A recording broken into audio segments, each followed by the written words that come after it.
Caros irmãos e irmãs, sejam todos muito bem-vindos a mais um encontro com a Palavra de Deus.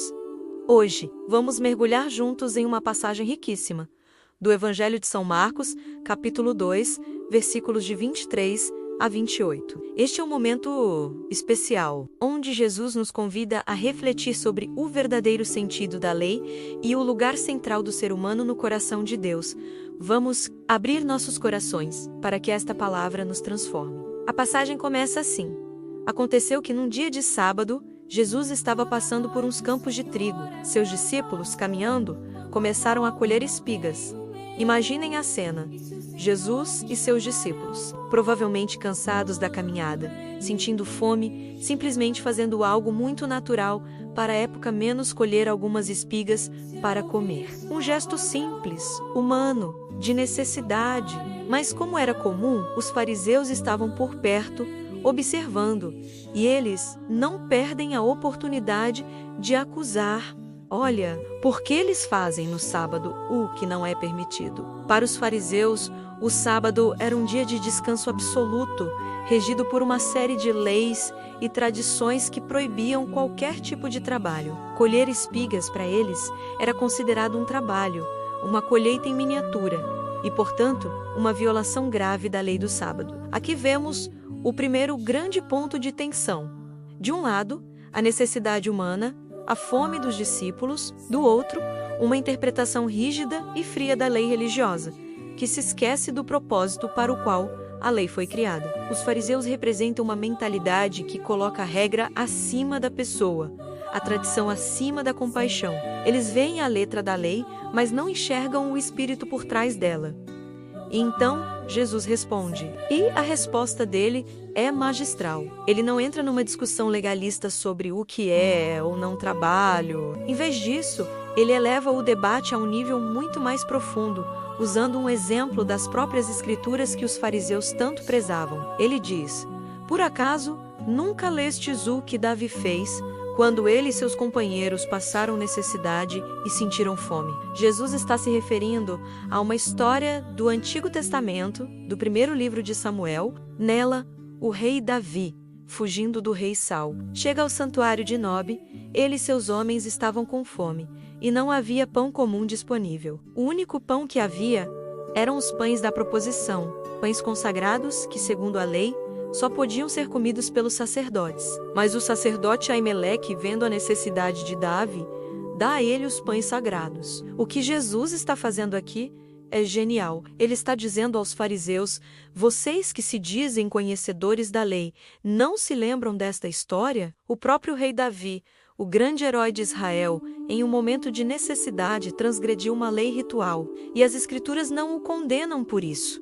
Por quê? Porque a necessidade humana, a vida, a fome, eram mais importantes do que a regra ritualística sobre quem podia comer aquele pão específico. O sacerdote daquela época entendeu que a lei de Deus não existe para oprimir, mas para servir a vida. Ao usar este exemplo, Jesus mostra que o princípio da misericórdia e da atenção à necessidade humana não é uma invenção dele, mas algo que já estava presente no coração da tradição de Israel. Ele está resgatando o verdadeiro espírito da lei, que os fariseus haviam perdido em meio a um emaranhado de regras e proibições. Depois de contar a história de Davi, Jesus chega à conclusão principal da sua lição. Ele declara algo revolucionário, que vira de cabeça para baixo a mentalidade legalista dos fariseus. Ele diz: o sábado foi feito para o homem, e não o homem para o sábado. Vamos parar um instante para absorver a profundidade desta frase. O sábado foi feito para o homem. O dia de descanso, o mandamento sagrado, foi um presente de Deus para a humanidade.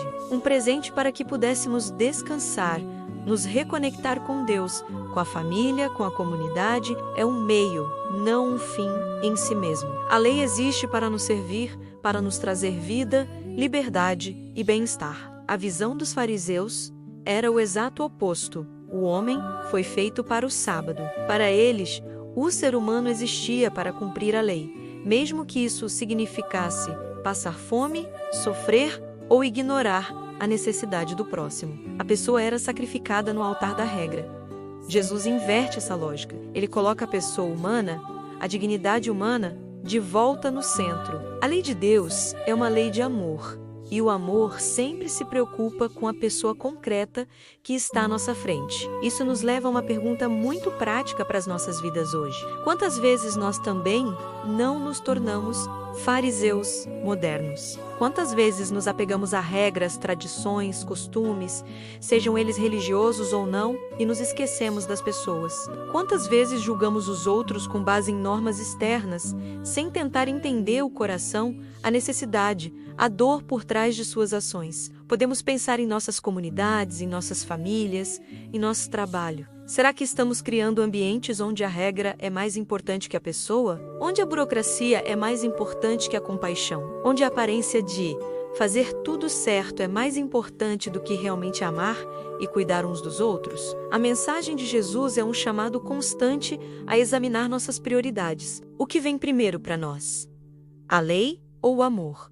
A regra ou a pessoa? Mas Jesus não para por aí. Ele conclui seu ensinamento com uma afirmação ainda mais poderosa e audaciosa. Ele diz: portanto, o Filho do Homem é Senhor também do sábado.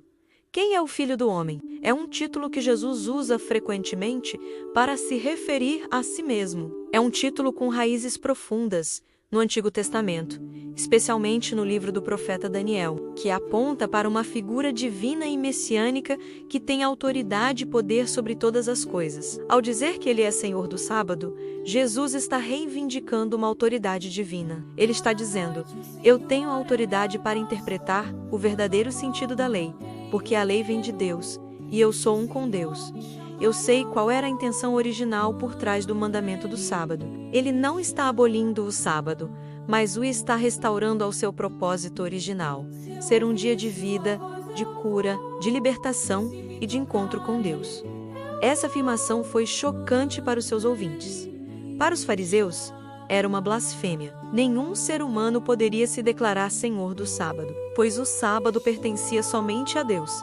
Mas Jesus não tem medo de revelar sua identidade divina. Ele é o próprio legislador, aquele que tem o poder não só de interpretar a lei, mas de levá-la à sua plenitude no amor. Para nós, cristãos, esta afirmação é a chave de tudo. Cristo é o Senhor da nossa vida. Ele é o Senhor do nosso tempo, incluindo o nosso sábado, que para nós se tornou o domingo, o dia do Senhor, o dia da ressurreição. Isso significa que nosso descanso, nossas práticas religiosas, tudo deve estar centrado nele. Participar da missa, rezar, descansar no domingo não são apenas obrigações a serem cumpridas, mas oportunidades de encontrar o Senhor da vida, que nos liberta de todo o legalismo e nos enche de sua graça. Então, o que podemos levar desta passagem para o nosso dia a dia? Primeiro, a lição sobre as prioridades. A pessoa humana, criada à imagem e semelhança de Deus, deve estar sempre no centro de nossas preocupações. As leis e regras são importantes como guias, mas nunca devem se tornar ídolos que nos impedem de amar e servir. Precisamos ter o discernimento de Jesus, como o sacerdote Aimeleque teve com Davi, para saber quando a lei da misericórdia se sobrepõe a uma regra ritual. Segundo, a liberdade que Cristo nos oferece. Ele nos liberta de uma religiosidade baseada no medo, na culpa e no cumprimento de regras vazias. Ele nos chama a uma fé madura, baseada no amor e num relacionamento pessoal com Ele.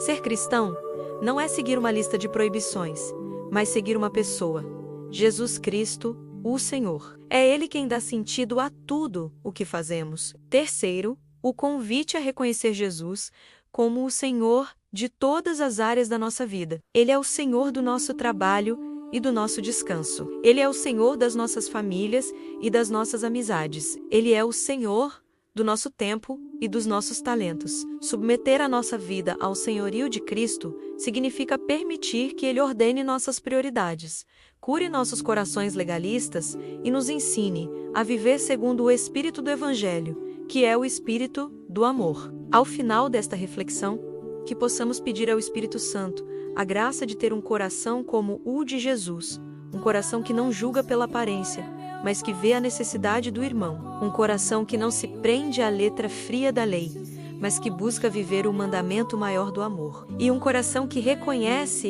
em cada momento que Jesus Cristo é o único Senhor da nossa história, o Senhor do nosso tempo, o Senhor da nossa vida. Que esta palavra nos inspire a sermos agentes de vida e libertação, e não de opressão e julgamento. Que em nossas comunidades possamos sempre nos lembrar que as nossas estruturas, regras e tradições foram feitas para servir as pessoas, e não o contrário, e que o nosso descanso dominical seja sempre uma celebração alegre do encontro com Cristo ressuscitado, o Senhor do sábado e Senhor da vida. Obrigado por me acompanhar nesta jornada pela Palavra de Deus. Se esta reflexão tocou seu coração, convido você a compartilhar com outras pessoas, para que a mensagem libertadora de Jesus possa alcançar mais e mais corações. Não se esqueça de se inscrever no canal para não perder nossos próximos encontros. Fiquem com Deus e que a paz de Cristo, o Senhor da vida, esteja sempre com todos vocês.